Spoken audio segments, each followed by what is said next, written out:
नमस्कार दोस्तों। आज हम आपके लिए बहुत ही इंटरेस्टिंग वीडियो लेकर आए हैं। आज हम बात करेंगे योग वशिष्ठ के बारे में। योग वशिष्ठ क्या है इसका अर्थ और इसमें छुपे कुछ 7 ऐसे रहस्य जिसको जानकर आपके होश उड़ जाएंगे। वास्तव में आप देखते ही रह जाएंगे। पहले हम बताते हैं योग वशिष्ठ क्या है। योग वशिष्ठ सबसे लोकप्रिय और प्रभावशाली हिंदू ग्रंथों में से एक है। यह पुस्तकों में विभाजित है, जिसमें 29,000 से अधिक शास्त्र शामिल हैं, जिनमें हिंदू ऋषि वशिष्ठ और भगवान विष्णु के 7वें अवतार राम जी के बीच संवाद और कहानियां शामिल है। योग वशिष्ठ को महारामायण के नाम से भी जानते हैं। इसमें कुछ गहरे तथ्य छुपे हैं जो ब्रह्मांड के बारे में पुष्टि करते हैं और ऐसी अद्भुत बातें रामचंद्र जी और वशिष्ठ जी के बीच में हैं जिसकी आप कल्पना भी नहीं कर सकते हैं। अगर आप इन 7 मिस्टीरियस फैक्टों को जानना चाहते हैं तो वीडियो में अंत तक जरूर बनिए रहिएगा और वीडियो को लाइक कर लीजिए। तो आइए चलते हैं उन 7 आश्चर्यजनक तथ्यों की ओर। योग वशिष्ठ के 7 आश्चर्यजनक सत्य जो आपके होश उड़ा देंगे, जिसमें से पहला है ब्रह्मांड का अस्तित्व ही नहीं है। आप सोच में जरूर पड़े होंगे कि ब्रह्मांड का अस्तित्व कैसे नहीं है। यह जो वीडियो होने वाली है ना, इस पे आपको थोड़ा अपने दिमाग को सक्रिय रखते हुए थोड़ा गंभीरता से शब्दों को सुनना पड़ेगा, क्योंकि इसकी जो बातें हैं वो अलग लेवल की हैं। तो अपना दिमाग को कंसंट्रेशन करते हुए यहाँ लगाइएगा। ब्रह्मांड का अस्तित्व ही नहीं है। वीडियो के अनुसार दुनिया एक मृग तृष्णा की तरह वास्तविक है। मृग तृष्णा तो आप जानते ही होंगे। दूसरे शब्दों में इसका अस्तित्व ही नहीं है। अर्थात इसमें यह बताने का प्रयास किया जा रहा है कि ब्रह्मांड एक मृग तृष्णा के समान है, जो दिखता तो है लेकिन है नहीं। आधुनिक भौतिकी इस बात से सहमत प्रतीक भी होती दिखती है। 2017 के CERN यानी European organisation for nuclear research के अध्ययन में ब्रह्मांड में पदार्थ और प्रतिपदार्थ के बीच पूर्ण समरूपता देखी गई है। इसलिए ब्रह्मांड में मौजूद सभी प्रतिपदार्थों को ब्रह्मांड में मौजूद पदार्थों को रद्द कर देना चाहिए था, जो आगे यह सुझाव देता है कि ब्रह्मांड का अस्तित्व ही नहीं होना चाहिए। तो फिर आप और मैं इस दुनिया में कैसे सांस ले रहे हैं और कैसे काम कर रहे हैं? शायद यह सब एक सपना है। अगर हम ध्यान से देखें तो अतीत की दुनिया आज नहीं है और आज की दुनिया भविष्य में नहीं होगी। इस बात को ध्यान में रखते हुए दुनिया एक क्षणभंगुर आभास के अलावा कुछ नहीं है। यह अपने मूल में अवास्तविक है। ऋषि वशिष्ठ जी इस आश्चर्यजनक सत्य को तब समझाते हैं जब भगवान राम उनसे पूछते हैं कि प्रलय के समय संसार कहाँ चला जाता है। योग वशिष्ठ में उनका उद्धरण है, मृग तृष्णा में जल ना तो अस्तित्व में आता है और ना ही अस्तित्व से बाहर जाता है। इसी प्रकार यह संसार न तो निरपेक्ष से निकलता है और न ही कहीं जाता है। संसार के निर्माण का कोई कारण नहीं है और इसलिए इसका कोई आरंभ भी नहीं है। यह अभी भी अस्तित्व में नहीं है। यह विनाश तक कैसे पहुंच सकता है? इस तथ्य को जानकर जरूर आप सोच में पड़े होंगे। तो चलिए दूसरे तथ्य की ओर चलते हैं।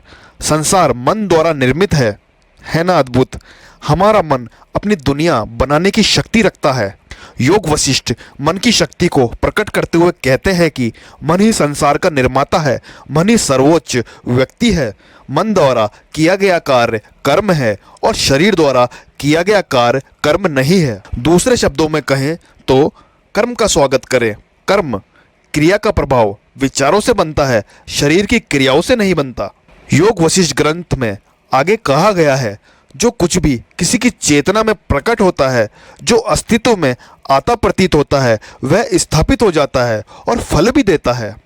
अभी अपने जीवन के बारे में सोचें। आपका काम, आपके रिश्ते और जीवन की अन्य घटनाएं उन विचारों का परिणाम है जो 5 साल पहले या 5 दिन पहले आपके दिमाग में आए होंगे।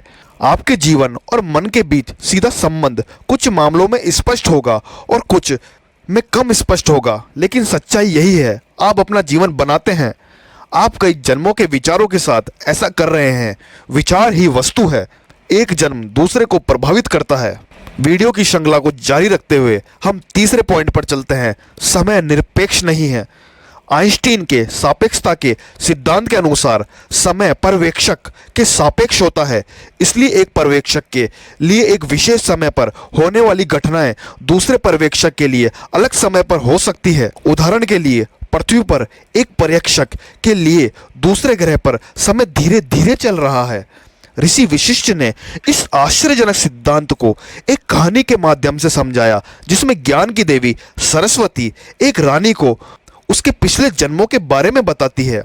जब देवी रानी को बताती है कि उनके पिछले जन्म के पति की मृत्यु को केवल 8 ही दिन हुए हैं, तो रानी हैरान हो जाती है। वह पूछती है कि यह कैसे संभव है, जबकि वह और उनके पति लंबे समय से एक साथ रह रहे हैं। देवी सरस्वती समझाती है, जिस तरह संसार और उसकी रचना मात्र एक दिखावा है, उसी तरह एक क्षण और एक युग भी काल्पनिक है, वास्तविक नहीं है। जैसे स्वप्न में जन्म, मृत्यु और संबंध सभी बहुत कम समय में घटित होते हैं, और जैसे प्रेमी को लगता है कि उसकी प्रेमिका के बिना एक रात एक युग है, उसी तरह आत्मा पलक झपकते ही अनुभव और अनुभवहीन वस्तुओं के बारे में सोचता है। वह पूछती है कि यह कैसे संभव है, जबकि वह और उनके पति लंबे समय से एक साथ रह रहे हैं। देवी सरस्वती समझाती है, जिस प्रकार संसार और उसकी रचना मात्र दिखावा है, उसी प्रकार क्षण और युग भी काल्पनिक है, वास्तविक नहीं है। अब हम वीडियो की श्रृंखला को आगे बढ़ाते हुए चौथे तथ्य की ओर बढ़ते हैं। ये जो चौथा तथ्य है, इसका विचार आपके जीवन में और हमारे वैज्ञानिकों के लिए भी चलता रहता है। नासा और अन्य अंतरिक्ष संस्थाएं भी इस तथ्य के लिए खोज कर रही है, जो है कि पृथ्वी के बाहर भी जीवन है। यद्यपि अन्य ग्रहों पर जीवन के अस्तित्व के बारे में अटकलें मानव जाति को अभी भी उलझन में डाल रही हैं, लेकिन ऐसा लगता है कि ऋषि वशिष्ठ को यह स्पष्ट रूप से पता था कि पृथ्वी नामक हमारे नीले बिंदु के बाहर भी जीवन मौजूद है। ऋषि वशिष्ठ अस्तित्व की विविधता को समझाते हुए एक अद्भुत सत्य कहते हैं। वे कहते हैं कि राम, जिस प्रकार इस ब्रह्मांड में विभिन्न प्रजातियों के असंख्य प्राणी हैं, उसी प्रकार अन्य ब्रह्मांडों में भी ऐसे ही प्राणी हैं जिनके शरीर उन ब्रह्मांडों के अनुरूप अलग अलग हैं। हमारी श्रृंखला को आगे बढ़ाते हुए हम पांचवें बिंदु की ओर चलते हैं। हम एक मृत इकाई से प्रभावित हैं। ऋषि वशिष्ठ कहते हैं कि मन हमेशा के लिए मर चुका है, फिर भी इसी मन में वे विचार और भावनाएं पैदा होती हैं जो हमें परेशान करती हैं और हमारी रातों की नींद हराम करती हैं। इसलिए वे इस बात पर आश्चर्य व्यक्त करते हैं कि इस वास्तविक इकाई का सभी पर कितना प्रभाव है। वे कहते हैं, मन का कोई स्वयं नहीं है, कोई आधार नहीं है और कोई रूप भी नहीं है। फिर भी इस मन द्वारा इस दुनिया में सब कुछ भस्म हो जाता है। यह वास्तव में एक महान रहस्य है। यह कहना कि जो मन जड़, गूंगा और अंधा है, उससे कोई आहत हो सकता है, ऐसा ही है जैसे यह कहना कि कोई पूर्णिमा की गर्मी से बुझ जाता है। केवल भीतर की जीवन शक्ति के कारण ही मन दुनिया को समझ सकता है और सोच सकता है। फिर भी जब जीवन शक्ति चली जाती है तो इसके कार्य रुक जाते हैं।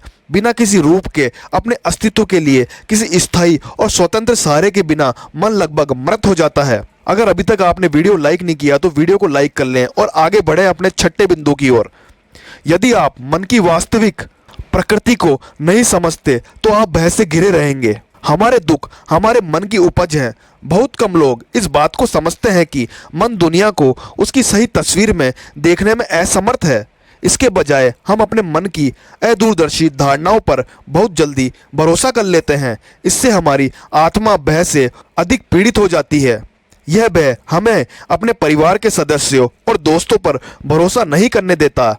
ऋषि वशिष्ठ हमारे निराधार भय का कारण बताते हुए कहते हैं कि जो मन के वास्तविक स्वरूप को समझने में असमर्थ है, वह शास्त्रों में वर्णित सत्य की शिक्षा पाने के लिए अयोग्य है।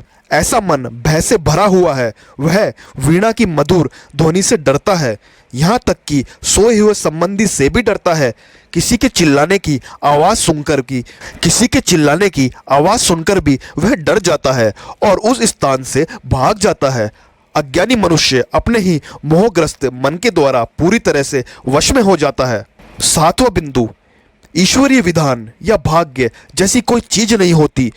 यह हमारा अंतिम बिंदु है। हम में से बहुत से लोग अपने जीवन की घटनाओं के लिए भाग्य को जिम्मेदार मानते हैं। ऋषि वशिष्ठ भाग्यवाद के विचार को पूरी तरह से खारिज करते हैं। वे बताते हैं भाग्य केवल एक धारणा है जिसे बार बार सत्य घोषित करके सत्य माना जाने लगा है। यदि ईश्वर या भाग्य वास्तव में दुनिया में हर चीज का विधाता है तो किसी भी कार्य का क्या अर्थ है। इस दुनिया में एक लाश को छोड़कर सब कुछ सक्रिय है और ऐसी गतिविधि अपने उचित परिणाम देती है। वह भाग्यवादी को बुद्धिहीन घोषित करता है जो कहता है कि भाग्य मुझे यह करने के लिए निर्देशित कर रहा है। वह बुद्धिहीन है और भाग्य की देवी उसे त्याग देती है। भगवान राम ने ऋषि वशिष्ठ को ऐसे समय में पाया जब वे दुख में डूबे हुए थे। हालांकि दोनों ने एक ऐसा शास्त्र छोड़ा है जो अस्तित्व के कारण और दुख के कारण जैसे गहन प्रश्नों से जूझ रहे किसी भी व्यक्ति की मदद कर सकता है। जबकि हम में से अधिकांश लोग किसी समय ऐसे पीड़ितों से